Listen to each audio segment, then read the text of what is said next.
All righty then. Welcome, wrestling fans, to one of the spectacles of pro wrestling. Pro wrestling talk, man, on YouTube. Welcome to Talk to 'em Wrestling. Today, we will pay homage and respects. And I'm talking about sharing some great memories of a pro wrestling legend that recently passed away. He is the master and ruler of the world. I'm talking about Sycho Sid, aka Sid Eudy.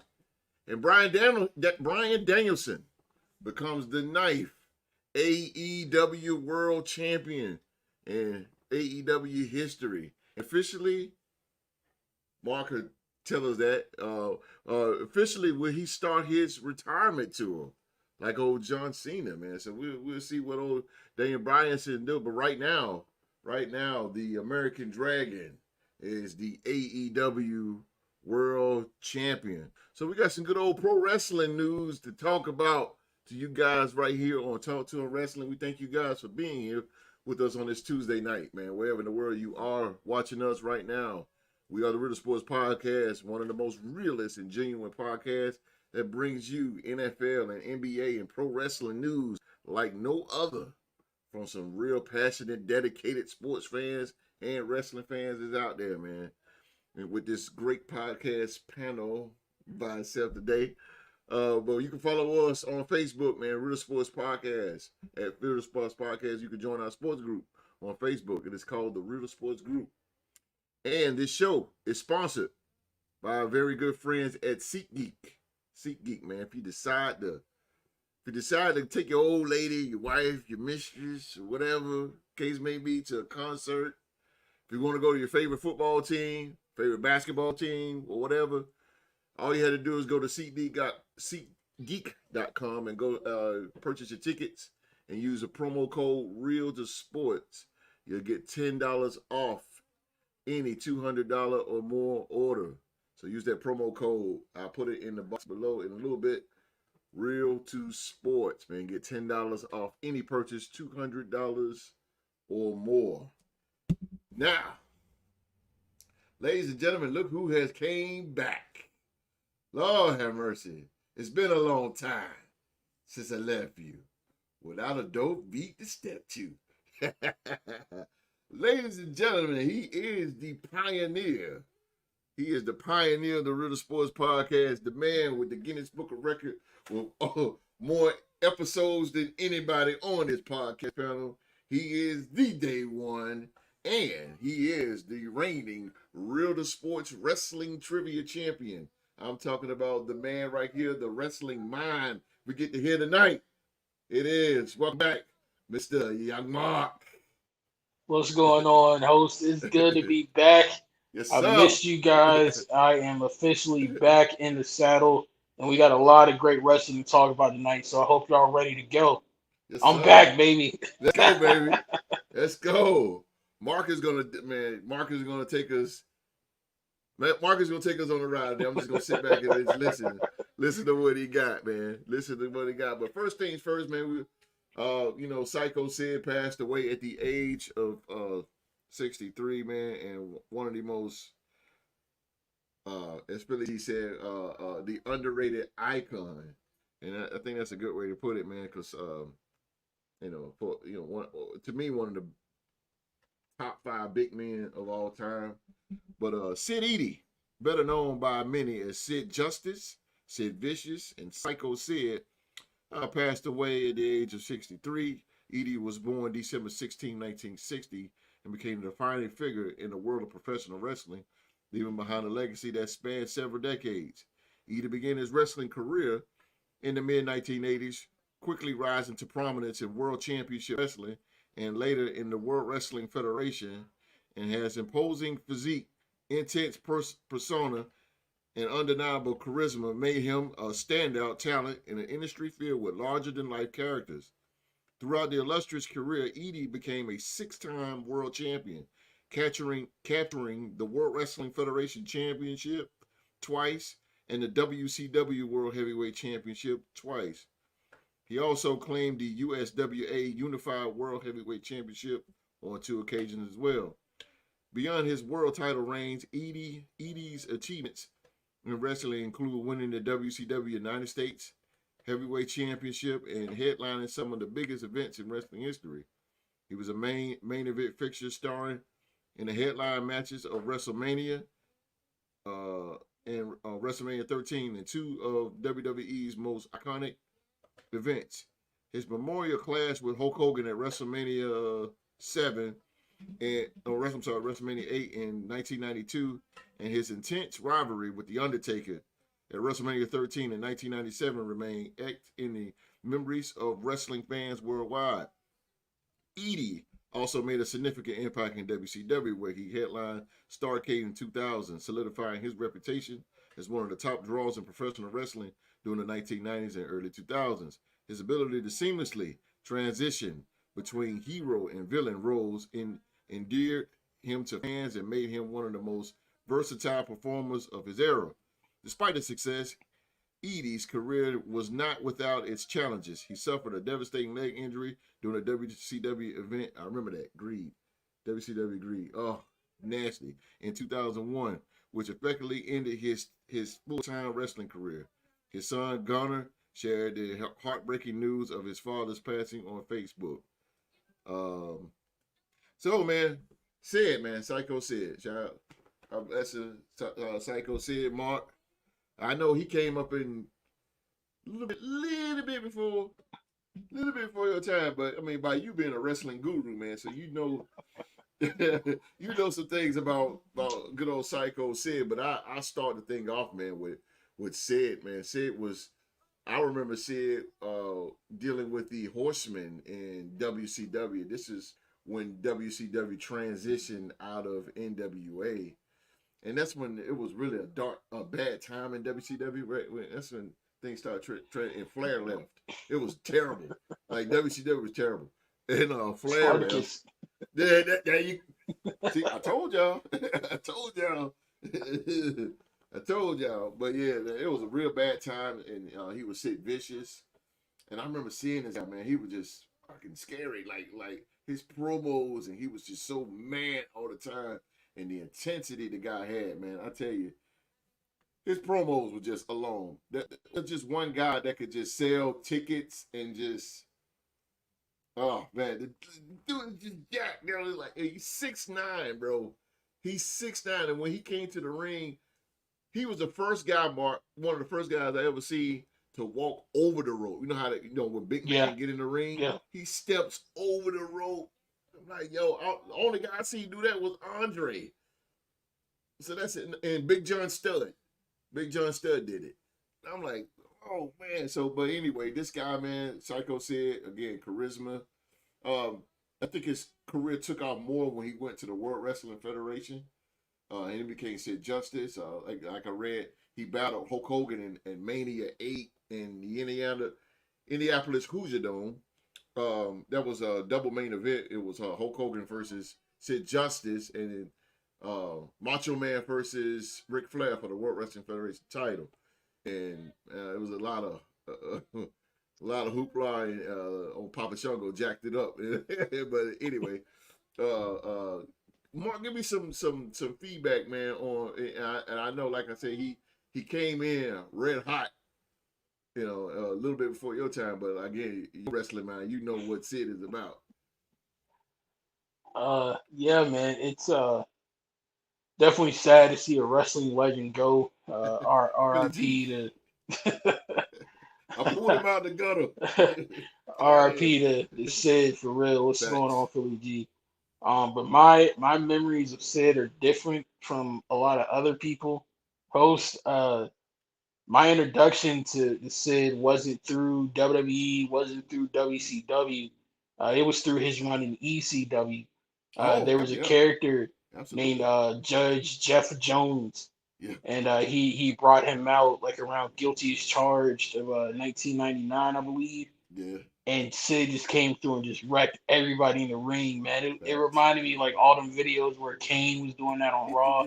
Sid was doing that in ECW. Word up. And I think one of the things that really stands out to me the most about Sid is like how talented and how well put together you must be to where you have everything that Vince is looking for to the point where he makes you his world champion. Yeah, absolutely. WCW believes in you enough to make you their world champion. Absolutely. Normally, guys who get the approval of those two companies can go to ECW and never get an ounce of respect from the fans. Like, you were automatically hated. Yep. But Sid looked right at home in ECW, like putting people through tables. He had that country toughness to him Yep. that endured him to that Philadelphia audience. So Mm-hmm. it really speaks to Sid's talents and his presentation that he was able to get over with Mm-hmm. three completely different and distinct audiences. So definitely shout out to him. Gonna miss him. And I'll never forget that beat down he put on Heath Slater on Raw. I ain't gonna never forget Boy, that. what you talking That about, was the boy? first time I saw him live. But Yeah. I think probably the only thing I really wish, and I thought about this a little bit before he passed away. Host, can you imagine how over he would be if he would have gotten an extended run in New Japan? Like, New Japan, that, Yo. that Japanese audience, they love them hard hitting foreigners Yeah, like yeah. Earthquake and Brock Vader, man. Lesnar and Vader was Vader like a and Kurt god over Angle. there. Boy, Yeah. Sid would have been up there, dog. Yeah, he would have. That's a fact. He would have. They'd have been afraid of him. Yeah, man. Godzilla! Oh my God, that'd have been insane. I remember, Sid, man, with he came in as what was it, 95. He was the replacement for Diesel. He Yep. was Shawn Michaels' bodyguard. And it took him, it skyrocketed him to the World Wrestling Federation title. And what was that? What pay-per-view that was? I think it was Madison Square Garden, but I forgot what pay-per-view it was. Where he beat Shawn Michaels and got his first title. Mm. But he was so over, bro. That who's the man thing, that thing was, and he come to I was talking to Philly G earlier. Shout out to Jim Johnston, bro. That's what I'm Yeah, man. saying. Jim Johnston had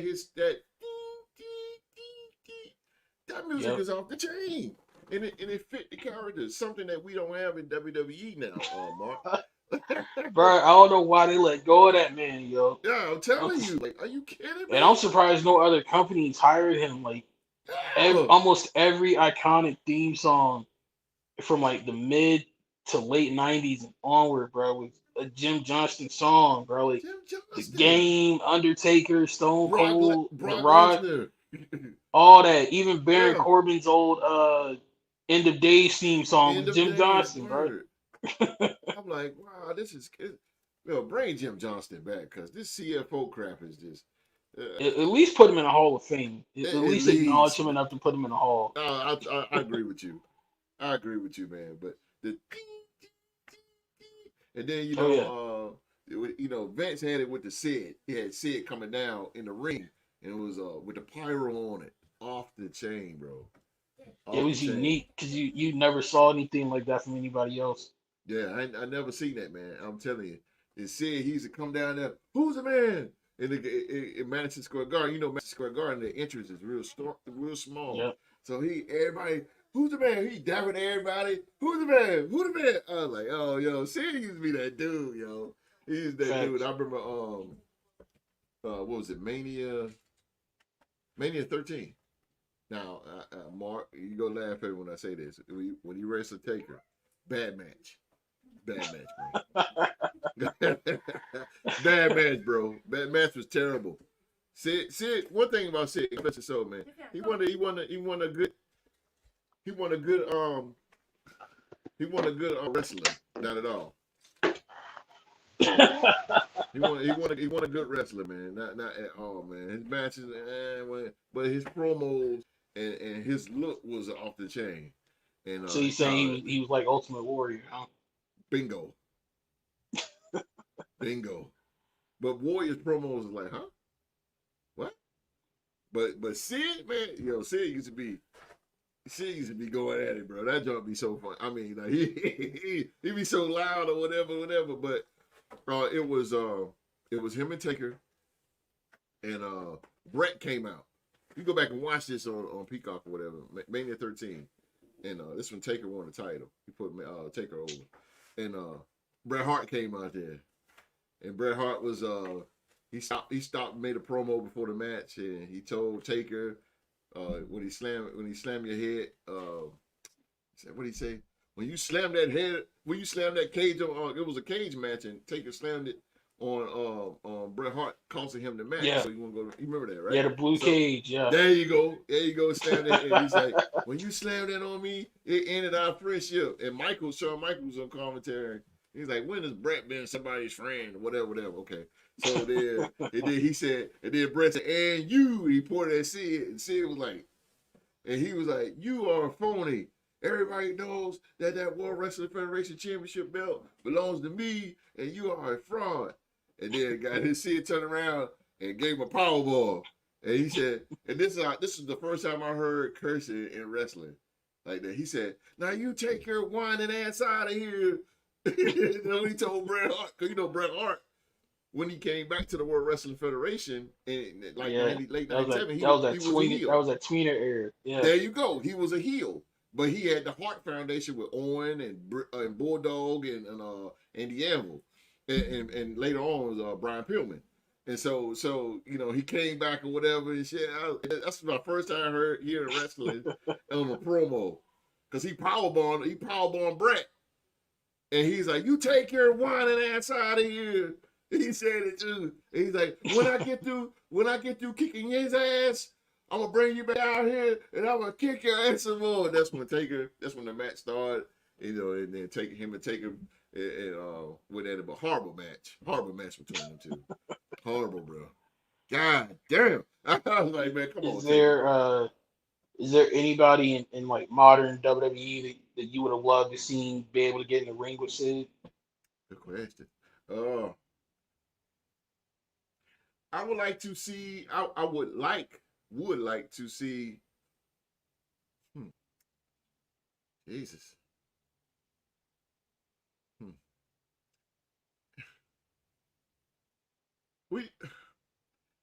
If Baron Corbin was booked right. Yeah. Baron Corbin's a pretty tall guy. If he was booked, Baron Corbin's a good wrestler to me. He's been booked right. Him and Barry, I would see him and Barry Corbin knock up.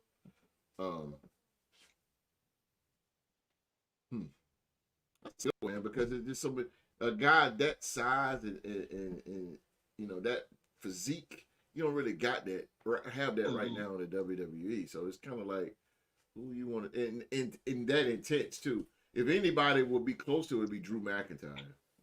Yeah. And Drew McIntyre he would wipe the floor with Sid. Yeah, he would wipe the floor with him, bro. That you can't have my money on that one. No. No, bro. Drew McIntyre versus Sid? No. That's a good question though, man. Because the dude was just a larger than life character. He was just over the top character, man. And Sid, man, like I said, Sid was the man. He became an instant baby face. Vince was mastermind.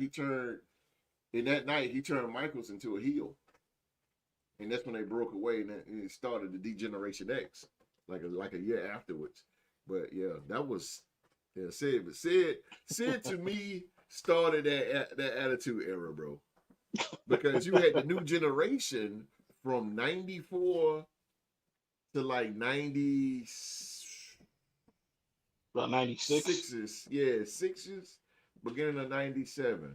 About right in there. Cause shoot, Mania 13 was when that was the year that Stone Cold won the King of the Ring and had the match with Bret. So yeah. There you go. See all that cultivated in the same era. The Austin 316 and Sid, beating Michaels, turning Michaels heel. Michaels goes on to DX. Yeah, so that all cultivated in the same realm like that. So, but Sid, he don't get the credit that he deserves, man. But Sid, he really one of the innovators and creators of that Attitude Era. And I would say Michaels, well, Austin first. Austin, Sid, Bret Hart, you got to put Bret Hart there because Bret Hart was a beloved baby face like a mother throughout the '90s, bro. Everybody loved Bret. When Hogan left, Bret was the big star in Yeah. WWE. He did stuff with salt and pepper and all that. Like he was in movies and stuff like that. So Bret, but when he turned heel, that was like start of it because we was like Bret Hart heel, and I didn't know how to take it, but at first I didn't. I didn't know how to take it, man, and I. Sorry.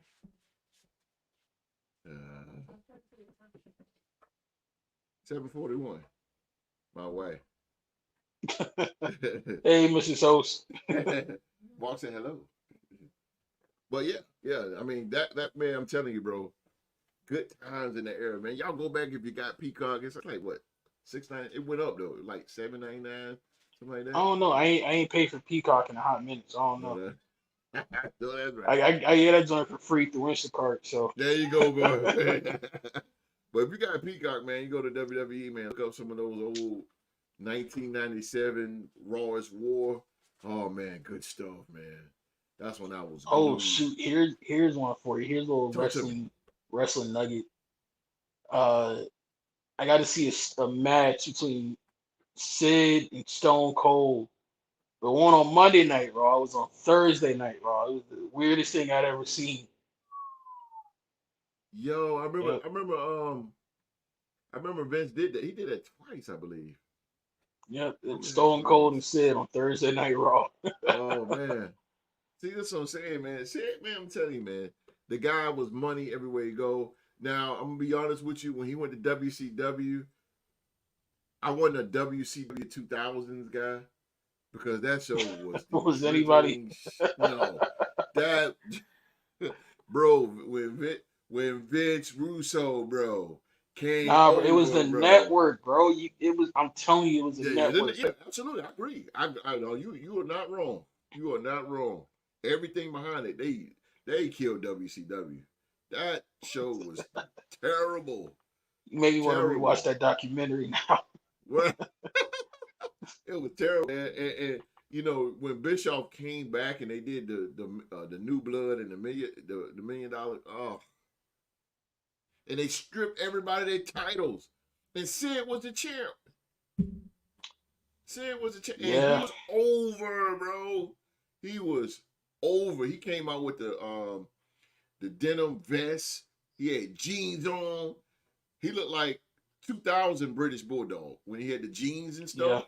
Yeah. Like he He looked started like at ECW. yeah, exactly. Yeah, that's what he looked like in WCW. So he looked legit like a dude that's gonna fight you and that's how he looked, man. But they stripped the titles from him, and after that, man, they didn't really do too much with him in creative. Then WC, I read in 2001. I remember the pay per view was WCW Greed, and that was one of Vince Russo's pay per views, and he was doing a suplex. I think it was a superplex or something, and he landed and he caught his foot, and you could see his leg just snap in half, bro, and it was like just dangling. Like a Kevin Ware injury from Louisville tournament. Yeah. Ooh, It was some of the most like a Paul disgusting thing George, I've ever Gordon seen. Hayward type. Paul George level. Damn. Yeah, bro. Oh, okay. That is the most disgusting thing I ever seen, man, in a wrestling match. Yo, Sid was, and I was like, yo, his leg is dangling. It looked like it was about to just come off. As long as it ain't Anderson Silva against Chris Weidman, I'm good. To this day, I have yet to watch a replay of that. No, I can't do it, bro. One time enough for me. Boy, That's it. when Anderson's leg hit Chris Weidman, bro, oh man. So as long as it ain't that level, I'm good. Even Joe Theismann when Lawrence Taylor hit. Oh, I don't want to see it. Oh, oh, oh, terrible. It's great we can laugh at this stuff now because those people are okay, but yeah, man, Jesus, no, I don't want to see that, man. And to sum it up, he was a softball player and he stood up for himself. He said he didn't want to work summers. I remember that he didn't want to work or any pay per view or something because he played softball. And Vince said either softball or go home. I mean, either the wrestler WWE or go home. And so he left. He Yeah. went play softball. That was his second passion, man. Was besides professional wrestling was softball. And he stood up for himself. He stood up against Vince, rebelled against Vince, man. And hey, he went and played softball. And one more last thing, the infamous, I don't know if anybody heard about this, to dive deep in it, but he got into a big altercation with Arn Anderson. This was like Yeah. 90, this was like 93. This is like 93 or something like that. And it was all over a comment about Ric Flair. That's how loyal Arn Anderson is. And Sid was just, talking trash about Flair. I think Flair was on a booking committee then because he was a booking committee for WCW. Flair was, and he said something about Flair, and they beefed, and then they argued. They fought, whatever. They both went to their room, and then Sid came back and whacked him with a chair. Came back to his room and just, no, we ain't finished. And whacked him with a chair. Arn Anderson grabbed some scissors. Things got going. Blah blah blah. Not blah, the blah. acclaim, ladies and gentlemen, like actual scissors. Scissor me, daddy. Yeah. Nah, not that. But it's some actual scissors, and that was one of the big altercations right there. So yeah, man. But Sid, man, oh man, that was just crazy, man. It shocked me of a guy that way, growing up and seeing that guy, the way he looked, he just looked invincible, and Oh yeah. sad to see that he, went on to the promised land, and at the age of 63 years old, I didn't even know he was that old. 63. I mean, like I said, when he beat the brakes off Slater, man, he looked. Even the crowd was like, "You still got it." Yeah. Yeah, he was still over. So while we in Sid, let me ask you a question, Mr. Episode. So who you think got the best Powerball, Kevin Nash or Sid? just between the two of them or anybody in wrestling? Anybody. Oh, if it's anybody in wrestling, I'm biased, but I'm going with my man Keith Lee. Woo, the The, Spirit Ball. yeah, that spirit bomb ain't no joke, bro. I'm afraid just thinking about it. Oh, I didn't bro. even think about that. I got mad love for Batista and the others that have come before, bro. But that spirit bomb, no sir, That Spirit Ball. Yo, no sir, no sir, I want no part of that. not a Boy, single one. boy, he had Adam Cole bouncing like a mug, boy.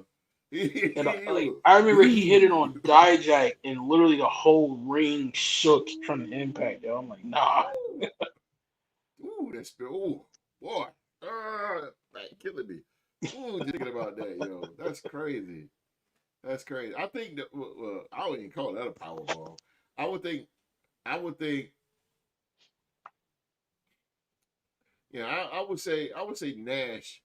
Nash got more of a charisma because before he set you up, he'll either his head back or he'll throw up the or he was Diesel, he'll just throw it up and then he'll jackknife you. I think Jackknife Nash, ain't no joke. no, because Nash is taller. Nash is 7 feet. Yeah. So you coming and he's putting you up there. It's kind of like Last Ride, which is intense too. Last Ride. That's a power bomb too. But like a power bomb, yeah, I say Nash. Nash is more intense with it. I think Sycho's was more safe. Yeah. If you go back and look at all his power bombs, especially because Brett didn't like taking power bombs. He didn't like taking them. He didn't like them shits. There's one move he didn't like taking. So you had to be safe with Brett. So if you picking them up, you gotta kind of like how Big Show, when he used to grab you, he used to grab you in a choke slam, he pick you up, but he holds you and and he'll hold you going down to the mat. You know what I'm saying? And they say if Show didn't like you, he gonna pick your ass up and just blow. But if he like you, he pick you up and he got you to the mat. So yeah. But Sid honorable mention. Honorable mention. I gotta give an honorable mention because it just popped in my head. Think about ECW. Okay. My main man, Chris Candido and Lance Storm. They Let's used to go. do a fallout power bomb from the top rope, and that joint was something wild. Like imagine the impact of the spirit bomb, but coming off of the top rope. Yeah, Damn. I almost forgot about them. You know what? While we on that, ECW, Mike Awesome. Mike Awesome had that good that God, R.I.P. to Mike him, bro. Awesome, man. I know, man. I love me some Mike Awesome, bro. Please don't mention that man, yo. Oh man, yo, Mike Austin was that dude, yo. I never see a big dude just fly. I mean, he's just yo. I'm Him and like, Tanaka, yo. ECW, bro. That's if you don't He never went. watch no other content from ECW, bro. Just watch Mike Awesome and Tanaka. That's all you need, bro. Mike also ran through everybody at ECW. I mean, Rob Van Dam, New Jack, like Hey man, Taz. He ran through everybody, bro. I just hate Everybody. we never got his Dark Side episode. I was so hurt when they canceled that. Man, I really wish they do, man, because Oh, man, that's a heck of a story. oh That's a heck yeah. of a story right there, man. You hear us, Dark Side? We want Mike Awesome. Man, we want I Mike don't know Awesome. if it's ever gonna happen, but hey, Nah, we'll see. we'll see. R.I.P. Sid Eudy, aka Sid Justice, Sid Oh yeah. Vicious, and Sycho Sid definitely miss. And I hope Triple H go ahead and put him in the Hall of Fame. Is he in the Hall of Fame? No, he's not. I don't know, but I think he is. I can imagine that conversation is gonna pick back up. Yeah, yeah, definitely do. Former World Wrestling Federation champion, WCW champion. Yeah, you got to put him in there. Not because he Yeah, passed, but I mean, you got to put him in. I mean, they did Bray. They put Bray in there. and then they I'm not put saying that China he in don't there, deserve it. so Yeah. Logan James, what's going on? what's up? What's happening? What's happening? What's happening? Who's that? Kyrie. Is that Kyrie Sane picture? Is that Kyrie Sane, Mark? I can't see. Me either. I got glasses. Need prescription. Yeah, it's Kyrie Sane. Kyrie Sane, Insane what's elbow. happening? Boy, one of the best. Yeah, man. One of the best. When she's over, you know, that Yeah. thing, she wind that thing up. When she first came, when she was with Triple H, I ain't gonna go there. I'm gonna leave that alone. When she was booked by Triple H, that insane elbow was off the chain. She was a Sky Pirate. Yeah, Yeah. Sky Pirate. She, Yeah, she was off the her chain. her and Mark Briscoe are my favorites. Oh man, Mark Briscoe, brawler. But I don't know who the hell came up with the idea to combine the frog splash and the elbow drop, but I Yes, thank them for it. yeah, yeah. It Mark looked Briscoe. cool every time he hit it, yo. That is the most innovative, one of the most innovative moves I've ever seen, bro. Most And it's innovative. so simple, yet it's Yeah, simple. so mind blowing at the same time. Badass though. It's badass. Oh hell yeah. Yeah, it's badass. I like Dean. Well, he don't do it with. What he probably do it with Moxley? Dean Ambrose. He'll do it. He'll do an elbow Oh, off the top rope Moxley and don't hit get on you. the top rope like that, dog. Oh, okay. Because when he was Dean Ambrose, he while you standing up, he coming at you with an Yeah, elbow. He landed like Macho in a way. It was a yeah, little like weak, across the but chest. Yeah, yeah. But when Mark Briscoe hit, oh man, that that's off the froggy chain. bow is my move, Oh bro. man, what you talking about, man? I'm off the chain, bro. That is one of the most innovative moves right now. I'll get you on that. Man, for the first time in Talk to Him wrestling history, I believe we are going over to the other side. And our people Finally, we bring hosts to the right side of the street. AEW. Yes, AEW, sir. man. We're AEW. the best wrestle. AEW. And Mark is an AEW shield, ladies and gentlemen. He's undercover. Oh, Tony hold up, Khan is. hold up. Tell the truth now. I do call them out when they need to be called out. Oh, I yeah, have you do. not forgiven them for what they did to my man Wardlow. Oh, yeah, you do, bro. Oh, my God, man. Yeah. They killed Wardlow, man. Yeah, I never forgive him for that. That dude was money. That dude is money, bro. Money. And he can talk. And he got good And promo. we Are ain't you seen him kidding in me? weeks, bro. A big dude like that can move and he can talk. That's your world champ right there. That's your world champ.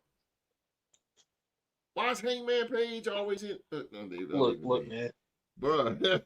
Before we get to where we going, I have to put it out there, and I have to say they quite literally had the most perfect opportunity to rectify all the bullshit they did with Wardlow. They had him go out there and cut a fire and passion promo that made a whole lot of sense, where he talked about the former world champions that he beat and how he should be the rightful champion of AEW. And what did they do the week after he cut that awesome promo? They had him lose to Samoa Joe. See what I'm saying? Come on, man. That dude, man. I didn't know who he was. I did not know Mark. I did not know who Wardlow. His name sounds stupid because I'm like Warlord or Wardlow. Like it sound. I'm like, oh, this is MJF's bodyguard. Yo, I remember he ripped the shirt off. It's like, yo, this dude is jacked. Like, it's a big dude. And then I see him, and then he MJF, they split. Yep. And then he was going for the TNT title. Yep. And he did a promo on Luchasaurus. Is it Luchasaurus? Yep. It Luchasaurus? Now known as Kill Switch, but yep. Oh my God, bro. I said, yo, this dude is money. This dude, he's a main event all day. You remember Kane's entrance when he came out on Raw and he was in handcuffs surrounded by like cops on each side? Yeah. They literally recreated that entrance with Wardlow. And as he was coming out to the ring, the crowd was chanting his name. Organically, I might add. They were chanting his name like they used to chant Goldberg's name in WCW. Wow. See what I'm saying, Mark, man? I don't know what Tony Khan doing. I don't know, bro. I will never forgive them for that for as long as I live, bro. he got hella talent, bro. He got hella talent over there. That's your world champ. That's a world champ right there. God damn it, sticking me off, man. You got world something that WWE doesn't have is world championship talent. They don't. They got mid-card talent. I'm a WWE guy, but I got to keep it real. AEW got world champion caliber talent. World champ. No. Speaking of AEW World Championship material. Yeah, man. Bryan Danielson. I'll get off. Damn it. Bryan Danielson is the new AEW World Champion. Amid and significant rumors and speculation on his health and future, Danielson dethroned Swerve Strickland in an all-in main event on last Sunday. Tony Khan has just dropped breaking news on the new champion of Head of Dynamite. The American Dragon's future as an in-ring competitor is still up in the air. Despite the 26-minute victory at All In, there has been noted concern over Danielson's health and schedule, and Danielson himself reportedly turned down Khan's idea to have him win the World Championship in the past. The former WWE champion has said that this will be his last year as a full-time competitor. Khan took to X on Twitter today to announce that Danielson will be on Wednesdays, last Wednesday, Dynamite. The new world champion will he had addressed his wrestling future, and Khan promised that this will be a must-see TV. So, I didn't see the match, and I know you probably didn't, Mark, but 26 minutes. I saw it. I saw that match. 26 minutes in a It was worth it. Match? It was worth it. Whoa. That's like that's damn near an Iron Man match. One of the things that I love about AEW, and it's something that separates them from any other company in the world. You hear sometimes before the match the ring announcer say the following contest is scheduled for one fall with a blank time limit. AEW uses that time limit better than any other company I've ever seen. And in the big time matches and the big time pay-per-views, they are not afraid to give their big money match all the time that it needs. to do what they want them to do. So Swerve and Bryan tore the house down at Wembley on Sunday. I got to watch that match at Philly G. Um, well executed, well performed all around. Everybody played their character to perfection. Swerve was like this vicious, relenting heel. He was showing Bryan no mercy. He was saying, to hell with the fact that your wife is at ringside, to hell with the Mm. fact that your kids are out there. Oh I'm gonna shit. brutalize you. I'm gonna beat you down, and I'm gonna retain my title. Damn. And literally, even in defeat, Swerve still looked incredibly strong. He brushed off the Sycho knee like he went out like a champion, and hats off to him on one hell of a run. But in terms of Bryan, it, it was what Swerve brought in the brutality, Bryan brought in like the emotion and the character and the storytelling. Um, from looking at the match from Bryan's perspective, it was a lot like Michaels versus Ric Flair at Mm. Mania 24, Mm. with where Mm. where Michaels mouthed, I love you, I'm Mm. sorry to Mm. Flair before Mm. he took him out. Mm. It had that kind of vibe with it, the way Bryan Danielson was wrestling it, Mm. and hats off to him. He was able to go technical. He was able to put Swerve over. He was able to endure, able to overcome. And just when he thought it was over, just when you thought it was safe to count him out, he rewinds the clock, goes back into his prime, and just takes over the match and is able to put Swerve away. So hats off to Bryan. I'm incredibly happy for him. I genuinely did not see that coming at all. Um, Mm. I fully expected Swerve to be the man that retired him because I thought it would be the perfect ending. Like, Bryan's going out, putting over one of the hottest young stars from his hometown area in Washington State. So that's the way I thought it was going to go down, but I was pleasantly surprised when it didn't. And then yesterday on Dynamite, Bryan came out to the ring and cut a promo and pretty much explained that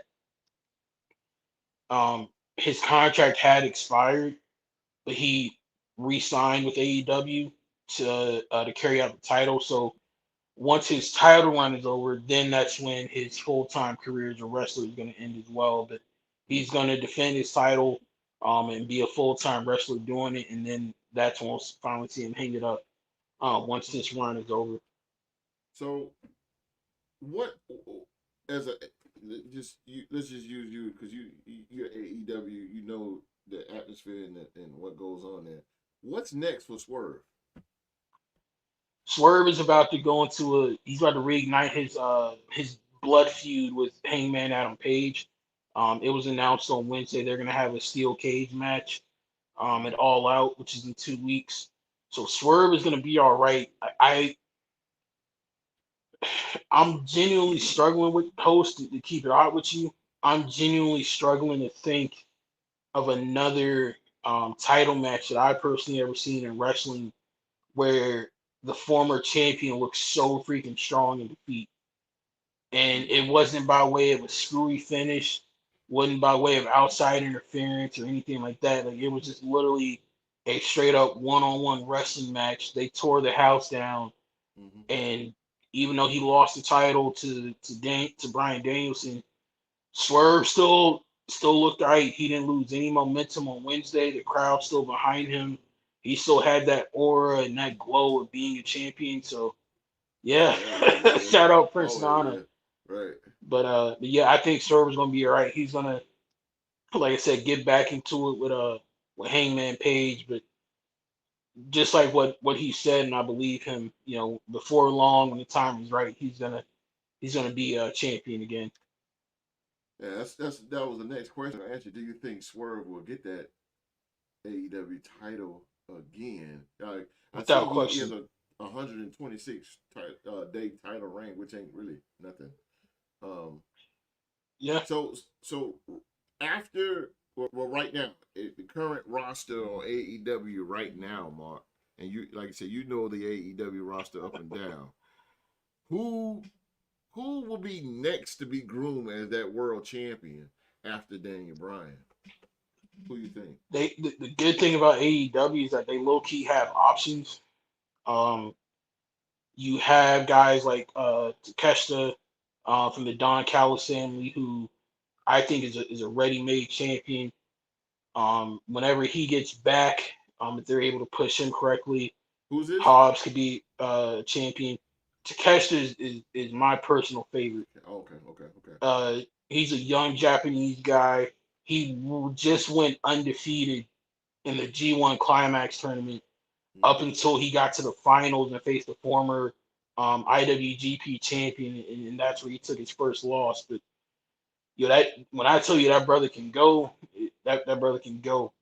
Mm-hmm. Um, Takeshita can do any style possible. He can do the strong powerhouse. He can fly. He can be technical.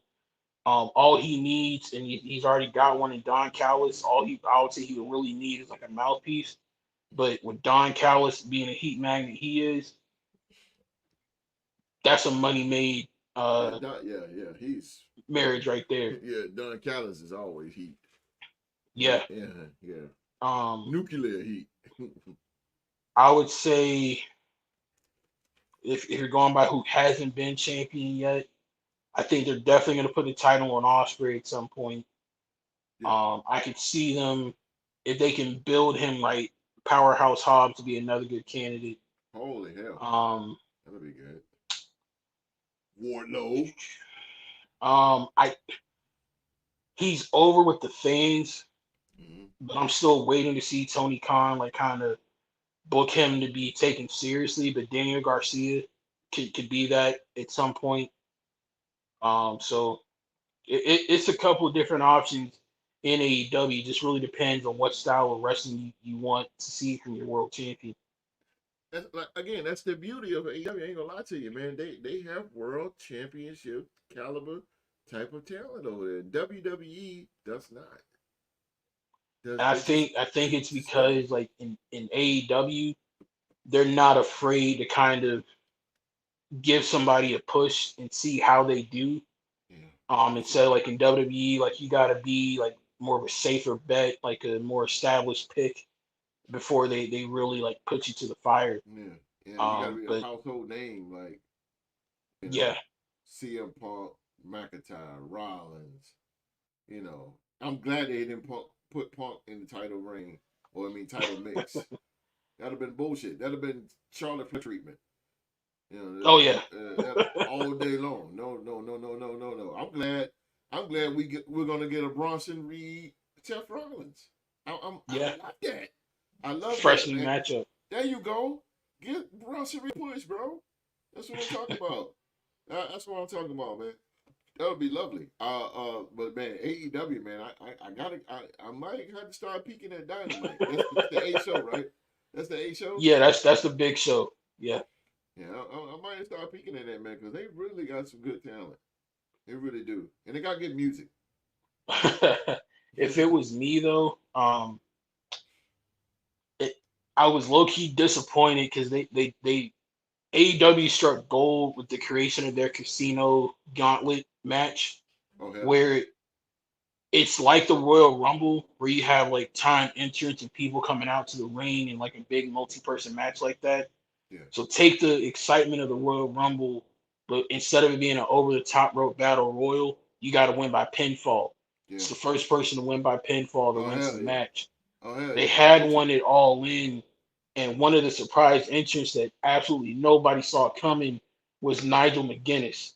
And Oh Nigel McGuinness came out there and he was mixing it up with Zack Sabre Jr., with Kyle O'Reilly. I remember He was getting it he was in. Desmond Wolfe in on TNA. Yeah, man. Holy hell, And wow.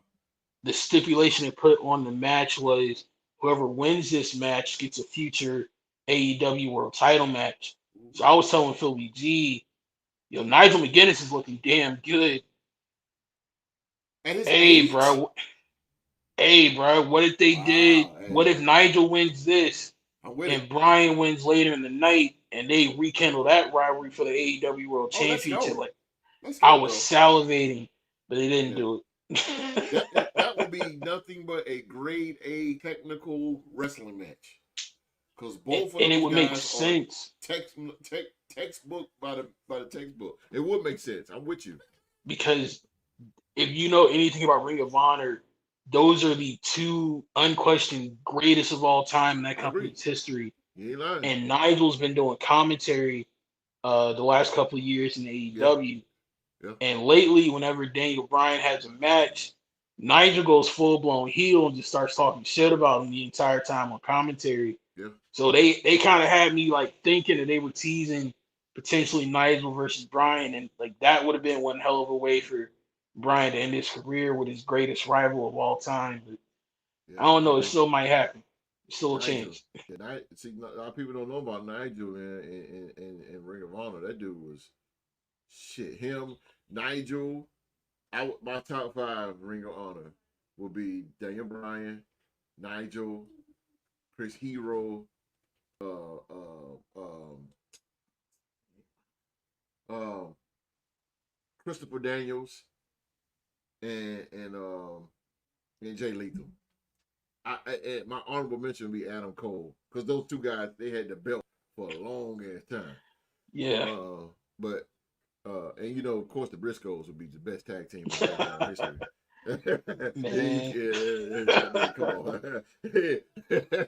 man, There's no one above them. But right now in AEW, my tag team, man, my boys. TR. It's up. Hey, That's my man. boys. That boy. Them my guys. Oh my You God, they can't go good. wrong with FTR match. No, you I cannot, don't man. care who you put him in the ring with. If it's No, sir. maximum male models, It if don't. it's That was a good top match, though. flight, phenomenal, bro. That The was a good acclaim, match. anybody the FTR wrestles, bro. They just somehow get a 4 or 5 star match out of them. I don't Yes. know what it is. They made the maximum models look good, yo. They made them look really good. Made me completely forget their WWE run. Facts. And that match went like 13 minutes, 10, 13 Yeah, minutes. With they got some commercials. time to show what they could do. Yeah. They got a lot of offense in. Like a lot. Yeah, I'm like, whoa. But FTR, man. Oh, man. Oh, I love it, man. I love them dudes, man. Those guys are professional wrestling. oh yeah, They are professional wrestling. They are like Tully Blanchard and Arn Anderson back in the day, the Brain Busters. This textbook, team wise, they on the same page. Even if they mess up, one got the other one. You know, their promos is good. Like it's just the ultimate to me. You got to put them. They one of my all time greats to me. Gotta love they them. have the best tag team chemistry that Yes. I've seen out of any tag team, Fuck not yeah. named the Dudley Boys. Thank you. Like Better, if you even know the better than the Dudley Legion of Boys, Doom. bro, the Dudley Boys when they dress as a tag team, they look like a tag team. They were like one of the first people out here that popularized tag team moves and like the double teams and whatnot. That for the longest time, that was like my gold standard of tag team wrestling. Yeah. I ain't gonna hold you, bro. Ever since FTR came to AEW and could be fully let loose, they seriously challenging for that top tag team spot. I'm Thanks, not gonna bro. lie. I'm with you. I'm with you 100%. I'm with you. They're better than the Legion of Doom to me. In the Legion of Doom, they moves was limited because they were big guys. Yeah, But I would put the Steiner brothers over them just a little bit. But man, FTR, dude, the dudes, man, I swear, just to give me, I'm like, yo, these dudes are tag team. But I'm with you. I put the Dudleys up there. The Dudleys was just incredible. I mean, everywhere they went, they touched gold. From New yeah, Japan, the quite WCW, literally. And FTR ECW. just did the same thing. Yeah, Like it really wasn't that long ago. FTR had the New Japan tag titles, they had the AAA tag titles, yeah, and the AEW tag titles at the yeah. same time. At the same damn time. That's what I'm saying, man. Them dudes is their money. Tony Khan, man. If Tony Khan can just get him some bookers, he got he got a lot of money, dude. Just go like WWE, go get you some writers, get you some writers, man. I'm He telling you didn't want that. to do that. I know. He when people were asking him about that, he always said that he wanted to let the wrestlers kind of control their own creative He's and a their own fan. stories. He's a Yeah. fan though. He's a fan of wrestling. So I mean, I understand that. I understand that. But Me he got to do personally, something. me personally, host. Mm-hmm.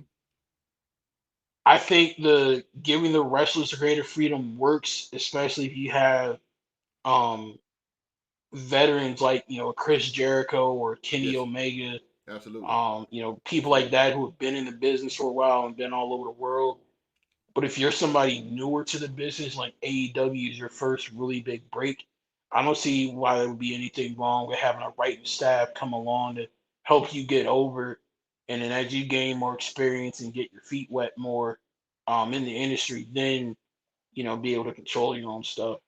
Yeah, yeah, I agree with you on that. Let some of these former wrestlers that got good wrestling minds, um, you know, help develop these Yeah. guys, promos. That's why I like Paul Heyman. Paul Heyman say he teaches promo class.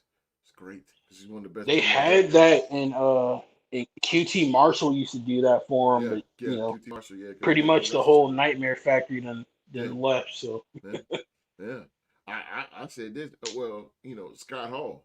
God bless his soul. Scott Hall, man. yeah. Scott Hall, one of the man. Tell you something. He had his demons, but man, you talking about a smart man when it come down to Oh yeah. professional wrestling. Smart, smart man. I mean everything. He just knows his timing. Like he just knows. Kevin Nash, a guy, smart guy too. Another one, Diamond Dallas Page. Mm. That dude, guys like that. If it was me, I would put these guys somewhere in an office and help develop these guys because those guys got over and they know how to get over. Diamond Dallas Page, this dude went from nightclubs to a 35-year-old wrestler, and he was over thanks to Scott They Hall and Kevin Nash. But he was they super used to over. have that host. Yeah, They like when the company first started, like it was legends coming in the building. yeah, Like Bret Hart Bret was Hart. Yeah, was was a huge part of them when they first launched. He was yeah, the one that christened the world title. yeah, You had Diamond Dallas Page come through.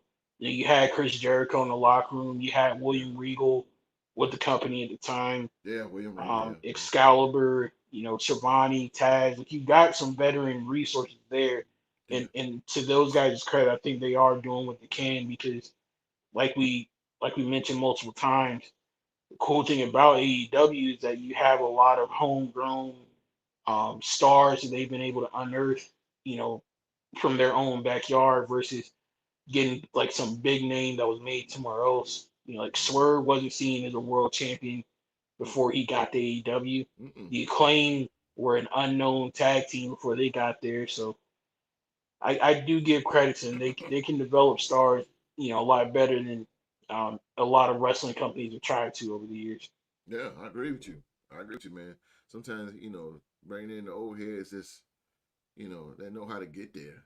They at least You mentor got you. to find the old heads that want to get back though. They want to give back. You Yeah, can't bring the old heads that still like are trying to vicariously live their dreams out through these younger yeah, guys. yeah. You don't want to That's do that. two guys. Oh, before I end it, yeah, two guys I like that get, like you said, to give back.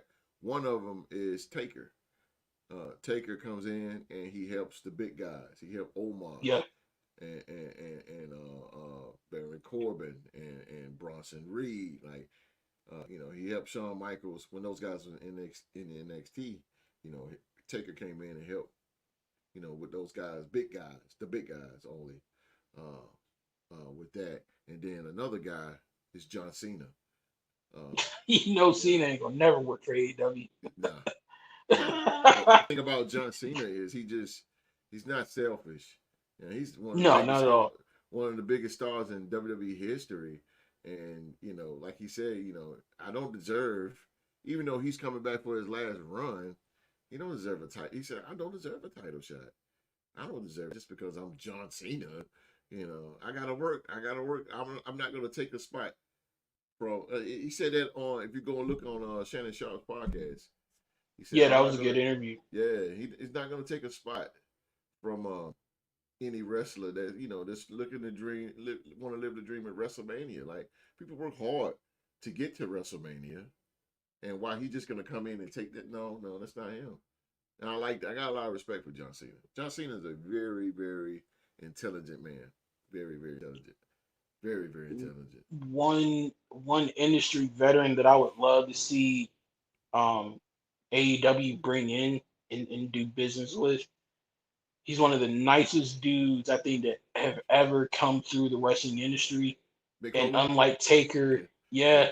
yeah, Mick Foley, because unlike Taker and Cena, he's not like a WWE lifer. You know what I I mean? agree. Like I agree. he would probably be willing to go in and work with stars in AEW. Like, can you imagine? You've already been mentored by Sting, but you get mentored by the hardcore legend. You're somebody like Darby Yeesh. Allin or John Moxley or somebody like that. That would be huge. Yeah. Now you got a hardcore title. Another title. Jesus. don't got a don't tell Tony Khan that, bro. You might do it. Yeah, lie. You got a closet full of belts. And you get a belt. And you get a belt. And you get one. But Mick Foley would be good. Mick Foley's a good promo. He's a good promo. The Mankind character was awesome. The first one, just by alone with Paul Bearer. Awesome. He later team with Vader. Awesome character. Dark, very dark. Put on a classic with Shawn Michaels. Shawn Michaels beat him from pillar to post. Beat him from pillar to post, bro. But Mankind was that dude. This is the only guy that got 3 pinfalls over the Undertaker. Yeah, one hell of a character. Very true. I love this, man. Feel good now. Ah, got my dog back. But one last thing I'd like Yes, to sir. say though Yes, sir. about Bryan Danielson before we go. Yes, sir. Genuinely, like you know about as much pro wrestling history as I do. Can you honestly say that you come across any other person in wrestling history outside of Bryan Danielson who can make an argument I'm a Hall of Famer and not just one, not just two, but I've had a Hall of Fame career in 3 different major wrestling promotions. Can't nobody else in history really say that, man. You Nah. definitely put him in the Ring of Honor Hall of Fame. He's one of the GOATs. You could put him in the WWE Hall of Fame for both of his runs there. And you definitely got to Yes, put him in the absolutely. AEW Hall of Fame just because of the Yeah. matches that he's had. So Yes. Great hats off matches. to the American Dragon, man. I'm happy to see him on top again. And one tough SOB, man. Tough. For a guy his size. Not a big guy. Just, considered to be a little guy. And got And over man, behind that. yes. And He to ain't the come through beat. bulging with muscles. He ain't 7 feet No. tall. He ain't Sid or Undertaker, but No. the audience loves him and they got behind that man 100%, man. This guy won the WWE title with against Batista and Randy Orton. This guy had no chance of winning that shit. I didn't think he's gonna win. I didn't think so. He won. Power being over, man. That was The Mania power what, being 30? over. Mania 30, New Orleans. Oh, I love that setup. That was a beautiful setup in New I Orleans. can't lie to Beautiful. you. That shit was beautiful. This moment at All In 2024, man. Oh yeah, yeah. It was giving similar vibes, man. I Yeah. can't That was a lie. good I setup. can't lie. That was a good setup, bro. I ain't gonna lie to you. That was a good setup. Yep. Pro wrestling. You gotta love pro wrestling, man. You No, gotta yeah. love it. Well, Mark and ladies and gentlemen, we are at the end. We're at the end. And that concludes. I say conclude. Might as well keep it going for the past 3 years. That's the show for the day, man. As always, we want to thank you for watching another episode of Talk to and Wrestling. This will be the very last pro wrestling show for a while. For a while. It will be for a while, man. We want to thank you, wrestling fans, man, that have been supporting us all summer long. Shout out to my co-host, Mr. Episode Young Mark, hosted some great damn talk to him this summer. Shout out to him. We're about to transition over to the 2024 NFL season, man. So you guys that are subscribed, man, subscribe to the channel for pro wrestling, man. We really want to thank you guys. I know y'all probably the reason why y'all. Some people don't like football. But you guys come to us because we cover pro wrestling. And we want to thank you guys, and we hope you continue to stay with us. Talk to him. I'll be back. I'll be back sometime down the line. But we got so much tied up with the NFL season coming in that we're gonna be focused more on NFL. But I had to reach down in my bag, but I can always pull my tag team partner out. He's always ready. Always ready to get down. No Matt Cordona. Exactly. It can always, I can call my tag team partner, man. We can get y'all. But I'm going to tell you something. I'll keep it real with you guys out there, man, wrestling fans. If you want us to bring this thing back, man, send us an email at realsportspodcast@gmail.com. We got enough petitions here. I muster up something, because if you guys want it, we will bring it, man. We will bring it. I would definitely do that, man. Again, man, thank you guys for watching the show, man, and we appreciate you guys. And hit that thumbs up for us. Please hit that thumbs up for us. It tremendously helps the show out tremendously. You don't understand it. It will help us tremendously. Mark, got something before we get out of here? Hey, man, appreciate you guys hanging out with us on this wrestling thing. Like Coach said, if you like it and you want to see keep going, just reach out to us. Let us know. Talk to us. No pun intended. let us know that you want us to keep going with wrestling. I like that. But hey, we'd have made it through the off season, bro. It's the most wonderful time of the year, dog. Yes, Football is officially back. Yes, And you already know the Real Sports Podcast is going to give you the best coverage there is in the world today when it comes to the great game of National Football League. So come on back, man. We got a lot of great football content to cover for you. And ain't nobody else on the planet going to give you the wide variety of sports coverage like we do here at the Real Sports Podcast. I guarantee you. I'll tell you, man. If you need an advertiser, man, just get Mark. He will advertise your product like a mother. Gotta love it, man. Gotta love it. All right, we're going to get out of here, man. We will be back this Saturday. This Saturday coming up, we'll be back this Saturday with a mini prediction show. The podcast panel, they gear up for the start of the 2024 NFL season. And we will predict the 2 opening games of the season as the Super Bowl champions. I'm going to be nice. Super Bowl champions, thanks to the refs and Taylor Swift. The Kansas City Chiefs, they'll be taking on the defending AFC North defending champions, the Baltimore Ravens. And the Friday game in Germany, Jalen Hurts and the Philadelphia Eagles. Brazil.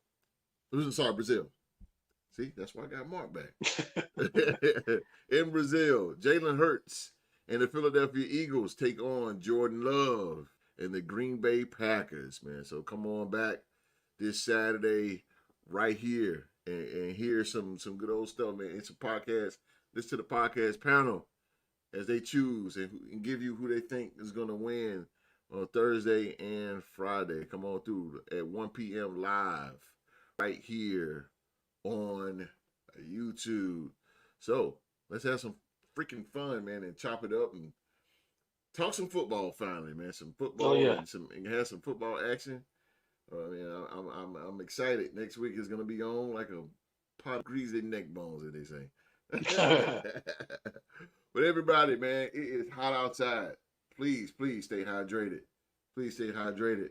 Most importantly, man, please be safe and stay safe. On behalf of me and Mr. Episode, and that's in order.